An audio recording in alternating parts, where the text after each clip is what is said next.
Hello friends, good afternoon.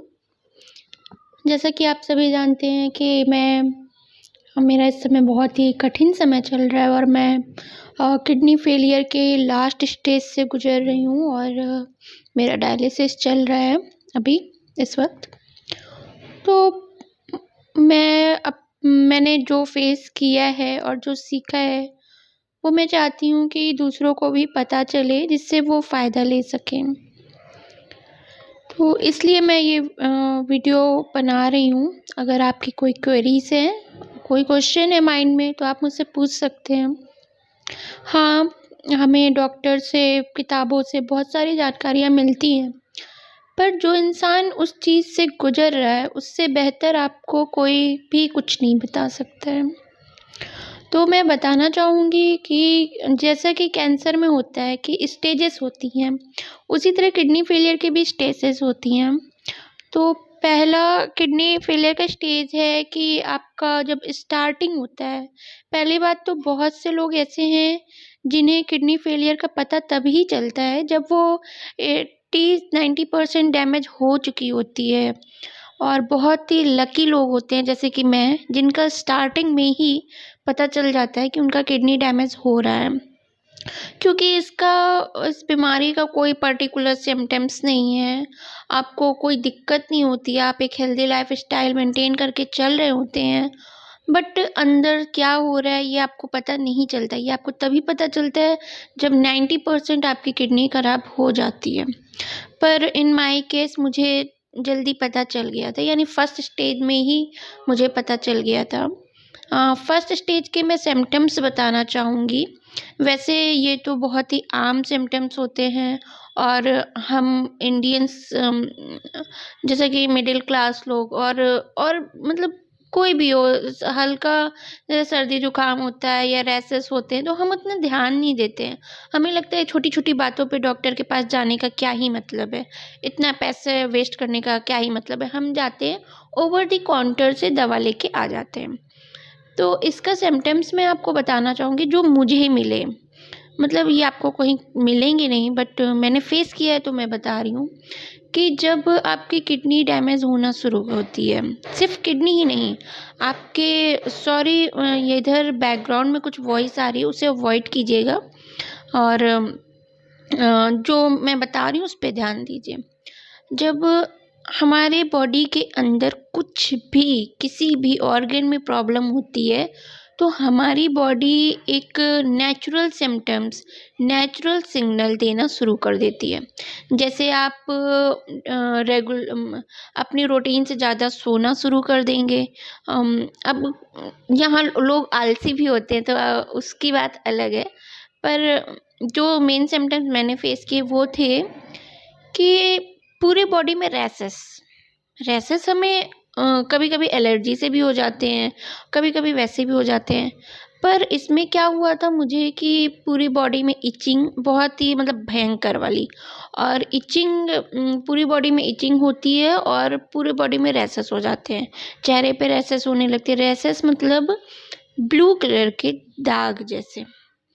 तो इसे हम अवॉइड कर देते हैं। हमें लगता है कि हो सकता है कि हमें कोई एलर्जी हो गई हो, या कभी कभी हम दूसरों के कपड़े पहन लेते हैं तो हमें लगता है कि उससे हो गया हो। बट 1-2 दिन, हफ्ते भर ठीक है, पर जब आप नोटिस करें कि ये चीज़ कंटिन्यू हो रही है, कोई भी सिम्टम्स हो, अगर हफ्ते भर से ज़्यादा हैं तो आपको डॉक्टर को दिखाना चाहिए। और वॉमिटिंग, मुझे वॉमिटिंग होने लगी थी। जैसे पनीर की सब्ज़ी, मतलब प्रोटीन वाला कोई भी प्रोडक्ट लेने पे, जैसे उस टाइम मैं हॉस्टल में रह रही थी तो पनीर की सब्ज़ी खा लिया या दाल वगैरह खा ली तो वॉमिटिंग होने लगती थी। अब वॉमिटिंग मतलब कि कोई बहुत बड़ा सिम्टम्स तो है नहीं। ये वैसे भी होता है, हमें लगता है हमने कुछ गलत खा लिया होगा, कुछ इधर उधर का खा लिया होगा, इसलिए वॉमिटिंग हो रही, तो हम इसे अवॉइड कर जाते हैं। या हम जाते हैं ओवर द काउंटर से, फार्मासिस्ट से कोई दवा लेके आ जाते हैं कि हमें वॉमिटिंग हो रही है, और दवा खा के ये वॉमिटिंग ठीक भी हो जाती है। ऐसा नहीं है कि आपको लगातार वॉमिटिंग होती ही रहती, नहीं, ये ठीक हो जाती है। तो इन सब सिम्पटम्स को हम अवॉइड करते हैं कि मतलब एक नॉर्मल सिम्पटम्स है, सबको होता है। पर मेरा कहना है कि यदि ये सिम्पटम्स आपको लगातार हो रहे हैं तो आप ऑब्ज़र्व कीजिए। अगर आपको लगातार कुछ भी खाने से वॉमिटिंग हो रही है तो एक बार डॉक्टर से कंसल्ट ज़रूर कीजिए। फिर दूसरा सिम्पटम्स क्या था कि बीपी हाई। अगर आपकी किडनी डैमेज हो रही है और तो आपका बीपी बहुत हाई होगा। मतलब एक नॉर्मल पर्सन का जितना बीपी हाई होता है उससे भी ज़्यादा बीपी हाई। और कभी-कभी बीपी हाई होने से लोगों को चक्कर आते हैं, सिम्पटम्स होते हैं, बट कुछ लोगों में सिम्पटम्स नहीं होते। इन माय केस मुझे बीपी हाई था मेरा 110 एंड 180, बट मुझे किसी भी तरह के कोई चक्कर, कोई वॉमिटिंग कुछ भी नहीं था। मतलब मुझे पता नहीं चलता था कि मेरा बीपी हाई है। हाँ, थोड़ा उलझन होती थी जो कि मुझे लगता था ऐसे नॉर्मल है। मुझे नहीं पता था कि मेरा बीपी हाई है, मुझे कोई सिम्पटम्स बीपी हाई के नहीं थे, बट मेरा बीपी हाई था। हम लोग एज़ अ स्टूडेंट, उस समय मैं स्टडी कर रही थी, तो एज़ अ स्टूडेंट मैं थोड़ा मतलब कि डॉक्टर के पास गई थी अपनी फ्रेंड को दिखाने, और मज़ाक-मज़ाक में मैंने ज़िद किया था कि मुझे भी अपना बीपी चेक कराना है, मुझे भी चेक कराना है। Actually I want to feel कि बीपी चेक होता है तो कैसा फ़ील होता है। तो मैं बस वो फ़ील करने के लिए मैंने डॉक्टर से ज़िद करके अपना बीपी चेक कराया था, जिसमें मेरा बीपी बहुत ही ज़्यादा हाई हुआ था। इवन डॉक्टर ने 10 टाइम्स बीपी चेक किया था कि उस समय मैं आई थिंक 21 ऐज की थी। तो उन्हें लग रहा था कि इतने छोटे मतलब इंसान का इतना बीपी नहीं हो सकता। तो नेक्स्ट सिम्पटम्स जो मुझे मिले वो था बीपी हाई। उसके बाद 2 सिम्पटम्स हमें मिल चुके थे। फिर जब मैंने डॉक्टर को दिखाया, मतलब पूरा बॉडी चेक वगैरह हुआ, तो कभी-कभी यूरिन में मेरे प्रोटीन भी आया था। बट डॉक्टर ने नेगलेक्ट कर दिया था। उन्होंने कहा था कि अम, ये सब आम है, बच्चों को पेपर का टेंशन होता है, एग्ज़ाम का टेंशन होता है, इसलिए बीपी हाई है। और उन्होंने यूरिन में प्रोटीन जा रही थी। नेक्स्ट सिम्पटम्स जो है आपका यूरिन में प्रोटीन जाता है। But in my case doctor ने, I don't know why he did so, but he ignored that symptoms. उन्होंने वो सिम्पटम्स इग्नोर कर दिए और उन्होंने बोला कि आप नॉर्मल हो, आपको कोई प्रॉब्लम नहीं है। इट मीन्स कि 1 ईयर फॉर 1 ईयर मेरा कोई परहेज, कोई दवा नहीं चली, क्योंकि मुझे पता ही नहीं चला कि मेरी किडनी ख़राब है। बट उसके बाद फिर मेरे कॉलेज ख़त्म हो गए, मैं घर आ गई थी और पूरे फेस में मेरे रैशेस होने लगे थे और बीपी हाई चल ही रहा था। फिर एक डॉक्टर को दिखाया तो उनके माइंड में क्लिक हुआ कि might be it kidney failure. तो उन्होंने सजेस्ट किया क्रेटिनिन टेस्ट करा लें।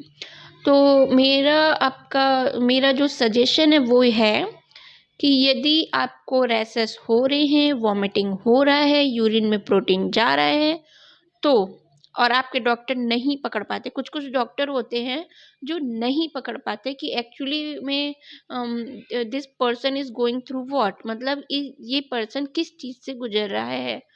तो आपको क्या करना है, खुद से अपना क्रेटिनिन टेस्ट करा लेना है। इसके लिए कुछ नहीं करना होता। आप एक लैब में जाएँगे, जहाँ पे ब्लड टेस्ट होता है, वहाँ पे उससे कहेंगे मुझे क्रेटिनिन टेस्ट कराना है। बहुत महँगा टेस्ट नहीं है। कहीं-कहीं 99-100 रुपए में हो जाता है, और कहीं-कहीं अगर बहुत ही ज़्यादा एक्सपेंसिव लैब है, तो आपका 200 तक लगेगा बस, इससे ज़्यादा नहीं। तो आपको वहाँ जाना है, आपको अपना क्रेटिनिन टेस्ट करा लेना है। अगर वो पूछे किस लिए, तो आप बोल सकते हो कि हाँ, मेरा ये प्रॉब्लम है और मुझे डाउट है, I want to clear my doubt. तो आप क्रेटिनिन टेस्ट करा लेंगे, और अगर आपका क्रेटिनिन टेस्ट 1 से ऊपर होता है, मेरा 1.5 था। और 1.5 मतलब ये नहीं है कि बहुत ही कम है, किडनी फेलियर नहीं हो सकता, नहीं। अगर 1 से 0.1 भी ऊपर है तो यानी कि आपकी किडनी में डैमेज स्टार्ट हो चुका है। मेरा उस टाइम 1.9 था। हाँ, ये वीडियो थोड़ा लंबा हो रहा है और कहानी ज़्यादा है, बट अगर मैं नहीं बताऊँगी तो आपको नहीं समझ में आएगा, क्योंकि ये ये एक सर्दी जुकाम बुखार जैसी बीमारी नहीं है कि आप किसी को टच करके थर्मामीटर लगा के बता देंगे कि हाँ आपको ये प्रॉब्लम है। ये बहुत ही क्रिटिकल डिसीज़ है, इसको पहचान पाना बहुत ही मुश्किल होता है।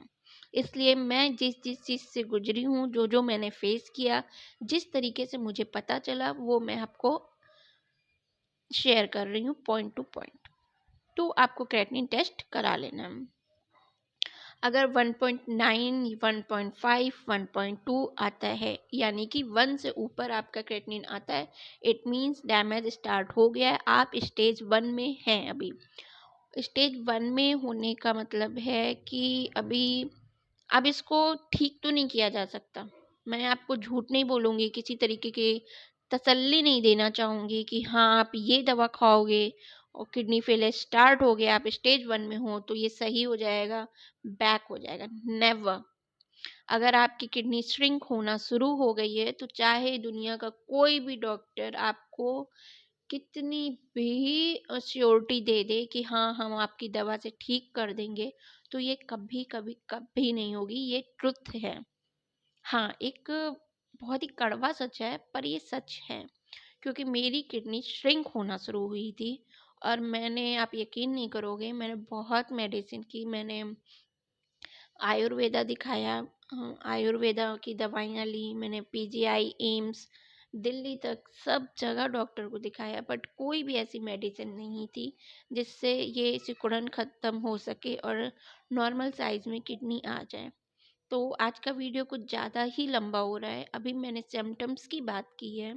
अगले वीडियो में अगर आपको ये वीडियो पसंद आएगा, आप जानना चाहेंगे, तो अगले वीडियो में मैं आपको शेयर करूँगी कि किडनी सिकुड़ जाती है तो उसके बाद अगर फर्स्ट स्टेज में, तो आपको क्या-क्या करना चाहिए, क्या-क्या नहीं करना चाहिए, कितनी लाइफ होती है और क्या प्रोसेस होता है, क्या डिफ़िकल्टीज़ आती हैं, ये मैं शेयर करूँगी। फ़िलहाल आज के लिए इतना ही। अब हम मिलते हैं नेक्स्ट वीडियो में। अगर आपको वीडियो पसंद आएगा तो इसके आगे मैं और वीडियो भी बनाऊँगी। अगर आपके कोई क्वेश्चन हो माइंड में, तो आप मुझसे कमेंट सेक्शन में पूछ सकते हैं। Thank you.